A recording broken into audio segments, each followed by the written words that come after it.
Salut tout le monde, bienvenue à Critique dans la tête, mon podcast où je parle de jeux de rôle et où je parle de jeux vidéo. Aujourd'hui, on va parler de Total War Warhammer encore. Je poursuis ma série de vidéos sur le jeu.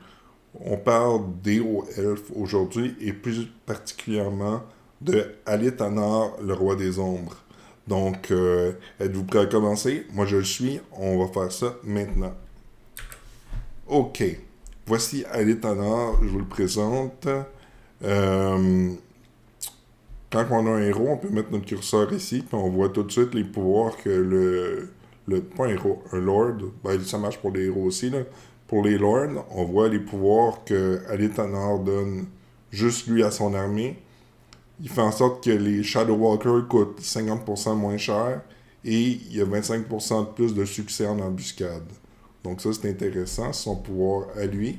Si on veut voir le pouvoir de sa faction, on peut le mettre notre curseur ici. Ça nous dit que les Wastelands, c'est un climat adéquat. Que... ok, il y a une évocation spécifique pour lui. Je vais vous la montrer. Le recrutement global, ça prend un tour de moins. Recruter. Et toutes ces armées peuvent se déplacer un peu plus vite. Recrutement global, ce que ça fait, c'est qu'ici, quand ils recrutent globalement, on voit que cette unité-ci, les Phoenix Guard, normalement, prennent 4 tours à recruter ainsi, mais là, c'est un tour de moins. Eux autres, c'est des lanciers. Quand on les recrute localement, ils prennent normalement un tour, mais ici, en global, ils prennent 2 tours normalement. Mais toute son armée, toutes ses armées au complet, c'est un de moins. Fait que c'est bon, ça fait en sorte que les lanciers, les Lorton Seaguard, eux autres, c'est particulièrement intéressant vu qu'ils sont très puissants. Puis les archers, qui prennent juste un tour. Donc, on peut les recruter même en territoire ennemi. C'est assez intéressant. Là, mon armée est pleine, donc je peux pas en recruter. Comme vous avez pu voir dans mon armée en ce moment, j'ai principalement des Lorton Seaguard puis des Shadow Walker. Les Shadow Walker, vu qu'ils coûtent moins cher, si on regarde ici, 176 pièces d'or. Donc, c'est très très bon. Ça fait une armée qui est relativement abordable, à presque 4000 pièces d'or, mais qui est extrêmement puissante, parce que les Shadow Walkers sont très très bons. Donc, ça, c'est la première chose qu'on peut voir. Bon, les affaires importantes à mentionner pour Alitanor puis tout son empire, tous les lords de son empire, c'est qu'ils ont des stances de combat différentes que les autres. Ils en ont deux. Là, ils n'ont pas de déplacement normal. Le déplacement normal, il est plus intéressant. Il permet d'embusquer même quand on attaque ou on se défend. Donc, on n'est pas caché sur la map. Quand on se met en embuscade, normalement, on met ici, embuscade. Ça prend 25% de notre mouvement. Puis ça fait en sorte que le rond rouge autour de notre armée, si quelqu'un passe là, dès qu'il passe là, on l'embusque. On a une chance de l'embusquer, en fait. C'est pas automatique, mais à l'état nord, il y a un bonus pour ça, mais il y a des chances de l'embusquer, donc c'est particulièrement bon.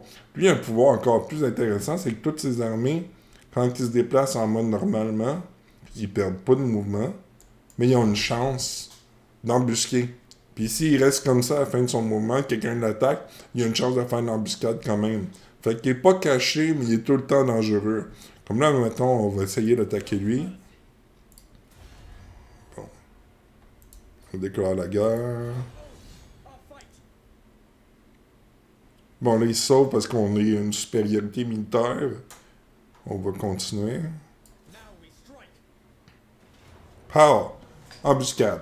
Qu'est-ce que ça fait une embuscade? Ça fait en sorte que notre armée va se retrouver tout autour de la sienne.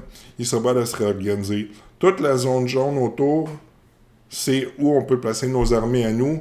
Puis la zone rouge, c'est où la sienne allait, puis ils ne peuvent pas les placer. Ils sont placés n'importe comment en ligne droite. Donc, on a vraiment un gros avantage. On peut choisir le match-up qu'on veut pour contrer ces unités le mieux possible. Là, en ce moment, j'ai des unités à peu près toutes semblables, donc ça n'aurait pas changé grand-chose pour les match-up. Mais quand on a une armée plus diversifiée, avec des lanciers, des cavaleries, etc., on peut mettre nos cavaleries proches des artilleries ennemies, puis on peut mettre nos archers proches des cibles qu'on veut abattre. Là, je ferai pas le combat parce que c'est pas une vidéo sur le combat. Donc ça, c'est très très intéressant. L'autre habilité que les unités, les armées de l'État Nord ont, je vais essayer de me trouver une autre armée qui n'a pas bougé. Ça, c'est un héros. Ok, lui, il a pas... Non, il peut pas y aller dans l'eau. Ben, j'aurais peut-être dû préparer mon affaire mieux que ça. Ah, j'ai tellement de... Ok, ça marche. Ok, fait que ça, c'est une armée qui n'a pas encore bougé, qui a son mouvement complet. Elle peut utiliser la stance suivante. Use the Shadow Realm Pathway. Quand on clique là-dessus, notre armée va pouvoir se téléporter. Elle peut se déplacer. Ça va un peu moins loin que marcher, puis ça va quand même pas mal moins loin que faire la marche forcée. Sauf que ça permet de traverser, comme ici, des territoires d'eau, ça permet de travailler des chaînes, de traverser des chaînes de montagne, etc. C'est vraiment, vraiment utile, puissant. Ça permet de sauver quand on est poursuivi. Comme ça, les autres armées ne peuvent pas nous suivre. Ou d'attaquer à des endroits où l'ennemi ne peut pas vraiment prévoir qu'on est là. Admettons, si je serais en guerre avec cette faction-là, elle n'aurait probablement pas défendu cette ville-là de la même façon. C'est vraiment, vraiment utile. C'est juste quand on prend à l'État Nord pour lancer une partie qu'on a accès à cet attribut-là. Donc, ça, c'est vraiment intéressant. Aussi, important de le mentionner, le Shadow Path, ça marche uniquement dans le Nouveau Monde. Uniquement ici. Toute la zone qu'on voit ici. Puis ça marche pas sur Ultron, ça marche pas dans le Vieux Monde. Je suis pas sûr si ça marche dans le sud-ouest. Je me rappelle pas d'avoir essayé. Mais tout ça pour dire que c'est un peu plus limité que d'autres pouvoirs de genre de téléportation comme ça. Les autres races qui en ont, c'est les Zombites. Eux autres, c'est pas limité par... Ils peuvent le faire partout. Les nains, ils ont ça. Les Skaven, ils ont ça. C'est pas mal ça, je pense. Mais tout ça pour dire que c'est quand même très pertinent, considérant le fait qu'ils commencent la partie encerclée d'ennemis, normalement tout entouré des elfes noirs dans le Nouveau Monde, au nord-ouest de la map. C'est vraiment, vraiment utile pour aller à nord et ses troupes. Là, ma partie est très avancée, tour 142, mais j'ai choisi cette partie-là parce que j'ai déjà beaucoup de ressources pour pouvoir vous montrer plus de choses que si je partais une nouvelle partie. À l'étonneur, il y a quelque chose d'autre de spécial, c'est les assassinats. À chaque quelque chose comme 30 tours, il y a 3 personnages qui vont apparaître ici avec des missions. Quand on regarde, mettons, ce personnage-ci, il y a une mission d'assassiner lui, ça me donnerait 7300 pièces d'or, 47 d'influence, plus un bonus d'armée pendant 20 tours. Lui, il se trouve ici sur la carte, ça me donnerait 11 000 puis 44 d'influence. Ces missions-là sont archi payantes. Sauf que, surtout au début de la partie, c'est vraiment dur à accomplir parce que les 3 personnages sont souvent répandus un peu partout dans le map. En général, il y en a tout le temps un des 3 qui est relativement faisable à faire avec nos armées. Puis les 2 autres sont très durs, sont tellement loin qu'on n'a même pas le temps de se rendre pour le faire. Pourquoi ils sont là d'abord? Il y a une mécanique spéciale, une autre mécanique spéciale qu'Aletana, juste lui a. C'est un rituel. Le rituel, il est ici. Ça, tous les autres elfes ont ces 3 rituels-là. Mais Aletana, il y a celui-ci. Celui-ci, c'est qu'il peut faire invoquer un assassin. Puis l'assassin, il réussit 100% du temps à tuer sa cible. Ça coûte 2500 pièces d'or puis ça prend 15 tours avant qu'on puisse le refaire. Donc là, on va le faire.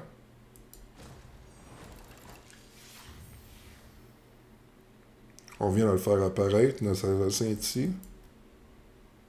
OK, il apparaît tout le temps à côté de notre capitale. Donc lui, on l'a sélectionné, on pourrait dire « va tuer », on va dire lui. OK. Fait que là, on dirait « va-t'en jusqu'ici », parce que la marée d'eau, la mer, finalement, elle arrête ici. Quand notre assassin va arriver ici, on va lui dire de se déplacer, puis d'aller achever l'autre ennemi. Ça veut dire que ça va être possible en 11 tours, probablement, qu'il se rende là, qu'il se rende à l'ennemi, qu'il l'assassine, puis là, ben, on va gagner de bonus. Donc, c'est à ça que ça sert principalement, les assassins. Comme vous avez vu, il a coûté 2500, puis cet assassin-là, il coûte 365 par tour. Donc, il y a quand même un coût à utiliser l'assassin. Par contre, comme vous avez pu voir, le retour financier est très très élevé. Et surtout, c'est pas tant pour l'argent qu'on va faire les assassinats, c'est surtout pour l'influence que ça donne. Qu'est-ce que ça fait l'influence? Là, vous voyez, j'en ai 157 ici. Ça fait plusieurs trucs. Ça permet d'utiliser la diplomatie. La diplomatie, dans la cour, ça fait en sorte qu'on peut choisir deux individus, deux factions, la A puis la B, puis on peut choisir soit d'influencer positivement les relations entre ces deux-là ou négativement. Tu pourrais faire en sorte que lors des Lord Master, je veux qu'ils m'aiment plus. Donc, je pourrais payer 4 d'influence. Mon total ici a baissé. Là, ça dit que j'ai 15 de plus d'influence. Là, je pourrais le faire plusieurs fois comme ça, puis avoir plusieurs bonus. Bon, ok, c'est intéressant. Qu'est-ce que je peux faire d'autre? Je peux aussi choisir deux ennemis que j'aime pas. On va dire Nagaron. Puis, on va dire, je sais pas, moi... ok, les barbares. Hein. Les Wintertooth. Puis je dis aux autres, je veux qu'ils saillissent. Fait que je payerais 22. Puis là, leur diplomatie va être pénalisée. Donc, éventuellement, ils risquent de déclarer la guerre les uns les autres. Donc, ça nous permet d'avoir vraiment plusieurs options. Toutes les elfes ont ce cadre-là de diplomatie. Par contre, il n'y a aucune autre faction d'elfes qui a le moyen d'accumuler autant d'influence qu'à l'état nord. Quel autre moyen il y a pour gagner de l'influence? Remplir des missions. Quand on remplit des missions, la plupart des missions donnent de l'influence. Bon là, ça donne qu'il n'y en a pas. Quand on fait les autres... Ok, ça c'est des missions. Ok, vous voyez ici, il y en a une. Celle-là, si je la remplis, je gagne 30 d'influence. Donc, c'est utile pour ça. L'autre moyen, c'est avec les héros. Il y a des héros qui s'appellent les nobles. Eux autres, ils ont une habileté qu'on peut augmenter qui s'appelle Secure Influence. Si on met des points dedans, on peut augmenter le nombre d'influences qu'on va voler. Quand on le fait, ça donne une pénalité en diplomatie. Fait qu'on fait pas ça sur un allié ou quelqu'un de neutre. On fait ça sur quelqu'un qu'on n'aime pas. Puis si on veut on va dire, on veut sécuriser ou augmenter notre influence puis notre diplomatie avec l'Empire, on sait que l'Empire est en guerre avec les barbares, on va envoyer tous nos nobles chez les barbares, aller voler de l'influence aux barbares, puis l'Empire, quand ils vont se rendre compte qu'on fait plusieurs actions contre ses ennemis, leur opinion de nous va augmenter. Fait que là, juste pour le fun, je vais le faire sur... c'est mon allié, là, mais je vais le faire quand même. Pour vous démontrer, il y a un coût à ça, puis on gagne 6 d'influence. Ça, c'est le maximum d'influence qu'on peut gagner avec un héros noble par tour. Donc, c'est quoi la stratégie? Tous nos héros nobles devraient servir à gagner de l'influence. On peut avoir un certain nombre maximum d'héros nobles. C'est en construisant une structure puis qui nous donne un maximum de héros nobles. Puis on devrait utiliser tous nos héros nobles pour faire ça. Ils sont assez bons au combat, mais sont surtout pertinents pour aller chercher l'influence. Les autres héros qu'il y a, c'est des magiciens, des Lord Master of Woet, puis des Handmaiden. Quel intérêt chaque héros a? La Handmaiden est intéressante parce qu'elle peut avoir un des pouvoirs qui lui permet de... En fait, son pouvoir de base, c'est... On regarde ici, le growth. Fait qu'on peut prendre des Handmaiden puis augmenter ce talent-là pour que nos villes grossissent vraiment beaucoup. Fait qu'on peut faire beaucoup d'Handmaiden. Vous voyez, j'en ai pas fait tant que ça, j'en ai juste fait 3. On va en faire vraiment beaucoup, puis les envoyer toutes dans les zones qui ont besoin d'augmenter de population. Puis avec le temps, elle va augmenter vraiment plus vite. Ça, c'est l'utilité des Handmaiden, mais est moins utile que les nobles, et surtout moins utile que les mages. Les mages ils ont des pouvoirs vraiment puissants. Chaque héros a des petits pouvoirs ici, comme vous le savez, comme les lords. Les elfes, quelque chose de spécial, c'est que les héros de base qui coûtent juste de l'argent sont tous pas bons. Ils ont tous des comme petits spécificités et des avantages. Si on veut commencer à avoir des avantages, il faut payer de l'influence. Ah, l'influence sert encore. Ben, ok, c'est cool ça. Mais le maximum qu'on peut payer pour un héros de l'influence, c'est 40. C'est quand même beaucoup, considérant le fait que l'influence, on va s'en servir beaucoup. Là, vous voyez, j'en ai 127. Fait que là, j'ai les moyens de me payer des bons héros. Si on avait acheté un Lord, c'est la même chose. Les Lords... Ok. Eux autres, c'est des Lords que j'avais déjà.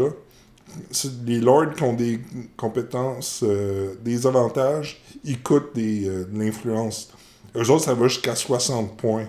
Donc, l'influence, ça sert aussi à ça. Si on veut avoir des lords puissants, il faut utiliser beaucoup l'influence. Donc, c'est vraiment une ressource qu'il faut activement aller chercher, l'influence.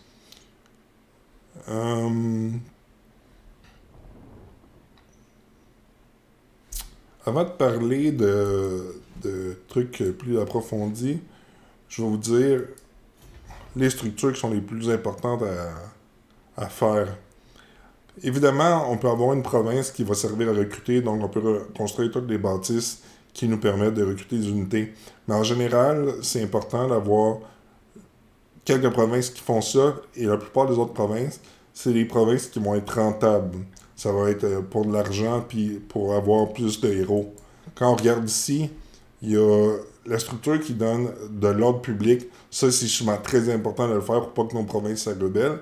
Puis ce qui est le fun avec les elfes c'est qu'elle donne en plus de l'argent. Fait que cette structure-là est vraiment importante. Il y a un autre ici qui donne de l'argent. Donc ça, c'est bon. Il y a une structure ici qui donne des héros, elle donne les nobles, comme vous voyez, un noble de plus, et le nombre de niveaux de nobles qui... À chaque fois que je vais construire un noble, il va avoir 3 niveaux de plus. Donc, plus qu'on a une structure comme ça, meilleur c'est. Et qu'est-ce qui est marqué tout en bas? Tous les revenus qui viennent de l'Entertainment Building ont augmenté de 30%. C'est ça. Donc, c'est pas mal bon. Comme vous voyez, j'en ai construit partout. Dans tous mes villages. Puis là, dans ma capitale, j'ai construit ça. Donc, ça fait en sorte que ça me donne un bon roulement d'argent. Celle-là aussi est utile. Ça donne plus d'argent pour des ports. Ça donne que cette ville-là a un port. Donc, c'est rentable. Les autres structures bien importantes. Celle-ci permet d'avoir plus de héros Handmaiden. Les Handmaiden, comme je vous ai dit, c'est utile si on va les recruter pour qu'ils donnent plus de population à nos villes. Celle-ci particulièrement parce qu'elle donne des héros mages. Quand vous arrivez en haut, Vous voyez, plus les mages, on en a plus. Celle-là, c'est super bon. Parce que les héros mages, c'est les héros qu'on veut le plus. Pourquoi? Ça, c'est le truc pour avoir beaucoup d'argent avec les Royals. C'est la raison pourquoi les Royals, c'est la faction la plus riche de tout le jeu. Comme vous voyez, je fais 56 000 par tour, puis j'ai beaucoup d'armées. J'ai à peu près 8 armées dans cette partie-là. Comment ça se fait? Ben, vous voyez ici, j'ai plein de héros. Puis ma ville, elle donne 13 000. 25 000. En tout, ça dit 25 000. Puis là, c'est marqué 13 000. En tout cas, c'est vraiment rentable. Pourquoi? Parce que quand on regarde, il y a des talents spécifiques pour les héros qui font en sorte qu'il y en a qui sont vraiment un peu plus puissants que d'autres. Les mages, c'est ceux qui ont les meilleurs pouvoirs. Il y en a deux qui sont des talents recherchés. Comme vous voyez, il y a plusieurs écoles de mages. Il y en a 5, donc on a du choix en masse. Puis les mages, on n'a pas besoin pour les combats. On pourrait, là, si on veut pour les combats, on va choisir un pouvoir comme incendiaire. Puis si on n'a pas besoin de plus qu'un par armée, puis c'est surtout dans les armées où les lords, ils font pas de magie. Donc incendiaire, c'est bon, ça donne beaucoup de bonus. Là, si vous dites pourquoi charge, défense, un melee attack, c'est pas des pouvoirs qui sont bons pour des héros mages. Ben, c'est parce que quand ils montent de niveau, ils peuvent être sur des chariots, puis là, tout d'un coup, ils font de la magie, puis ils sont aussi utiles en combat. Donc, ça, c'est probablement le meilleur attribut pour les mages quand on va les envoyer se battre.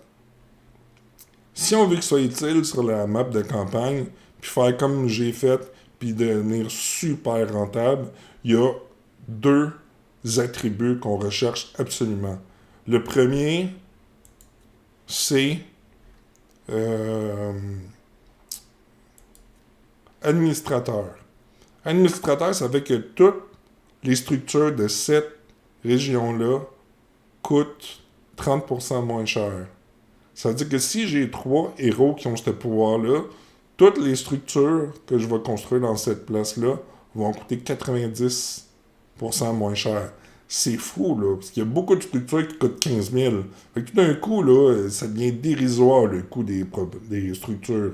Puis comme vous voyez, le temps de construction est aussi plus rapide. Ça nous permet de prendre une province et de la bâtir au complet pour un coût qui coûte rien, puis avec une vitesse archi rapide. Donc, si on construit province par province, d'avoir 3-4 comme ça règle tout. L'autre chose pour faire, ça fait en sorte que ça coûte moins d'argent.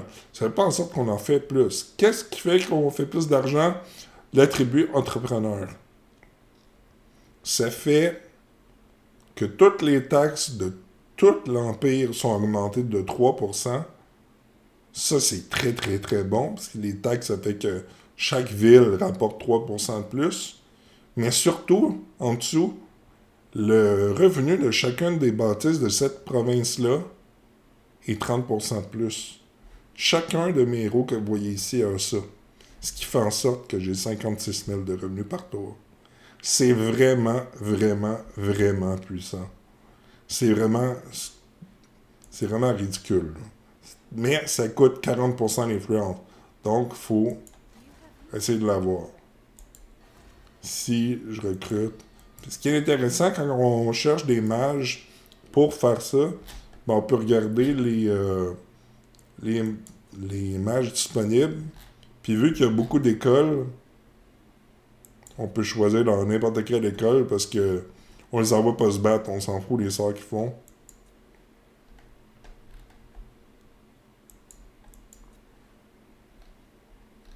Il y en avait juste un, ce tour-là.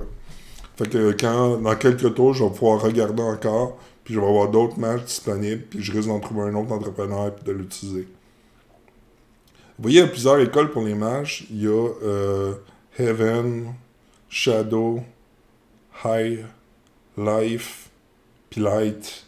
Dans tout ça, probablement, pour les elfes, le meilleur, je pense, c'est Life. Life, ça fait un mage qui peut soigner beaucoup d'unités. Puis avec les elfes, on va avoir des unités puissantes. Bien évidemment, il y a des héros qui sont forts. Fait que soigner les héros, ça devient payant. Puis il y a aussi des dragons ou des grosses créatures comme ça.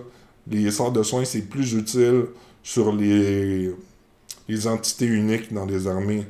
Plus que les gros groupes. Si vous avez une armée avec 150 ou 200 bonhommes, les sorts de soins, c'est moins efficace sur ça que sur un gros monstre ou un gros héros. Le Lord Master of Oeth, c'est le héros que j'aime le moins. Il apporte pas vraiment tant que ça à nos armées. Mais ce qu'on peut faire, c'est, si vous regardez à gauche, il y a une habilité utile, Damage Wall. On peut en faire un, puis le faire se promener sur la map à côté de notre armée. Puis il détruit les murs des villes avant que notre armée principale l'envahisse. Ça, c'est une très bonne stratégie aussi. Donc, je pense que j'ai expliqué pas mal les choses pour les héros elfes. Là, si j'aurais expliqué peut-être les unités vite, lesquelles qui sont bonnes, là, je vais juste vous dire les unités que moi, je préfère. Ok, je vais aller ailleurs. Il faut que j'aille dans une province où je peux construire des unités.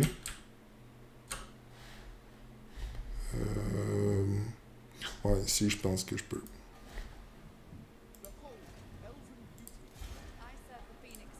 Ok.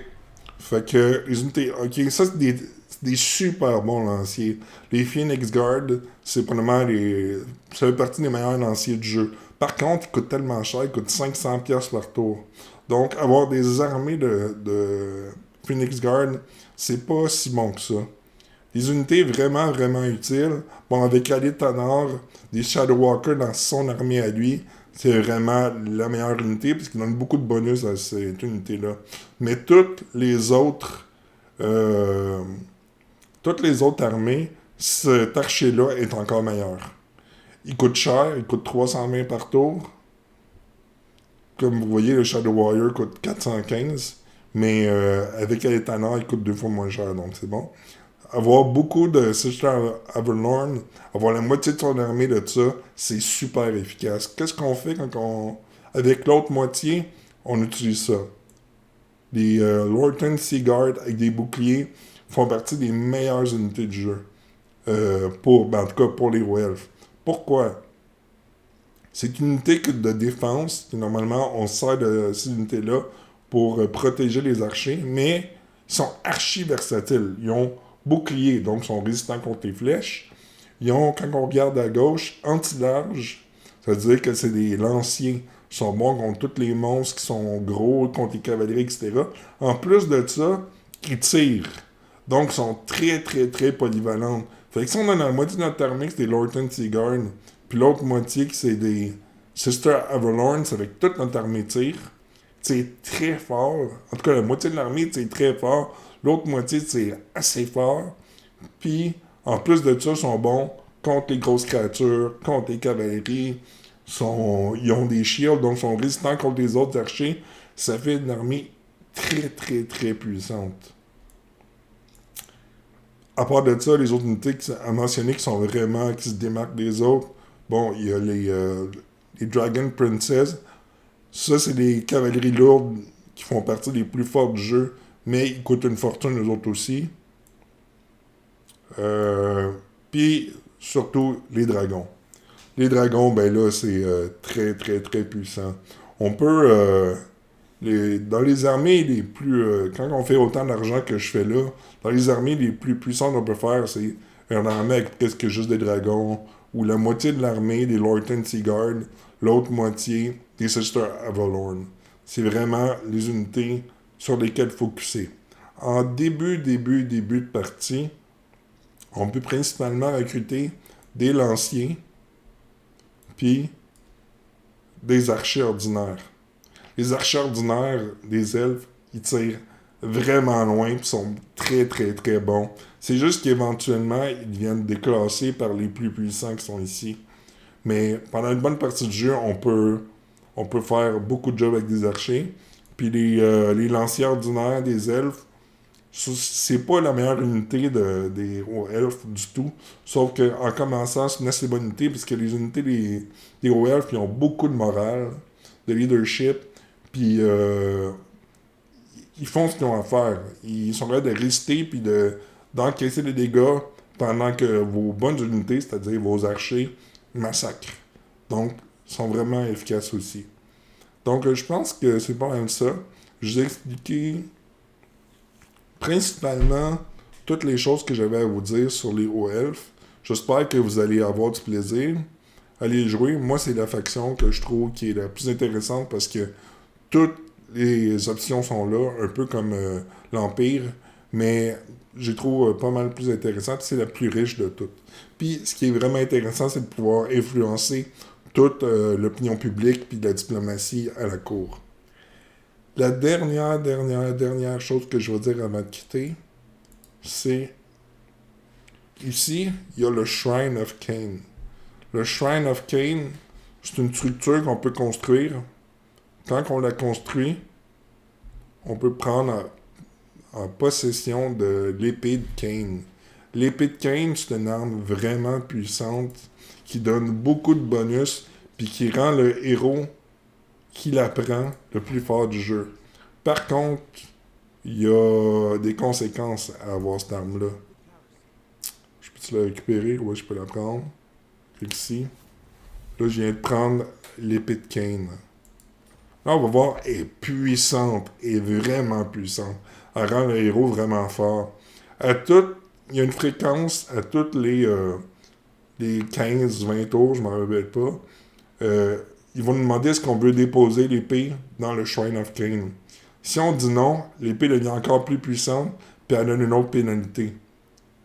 Ils nous le redemandent une troisième fois, est-ce que tu vas encore la déposer? Si on refuse, elle devient encore plus puissante, puis on ne peut plus la remettre après. Puis la pénalité augmente tout le temps. C'est quoi la pénalité?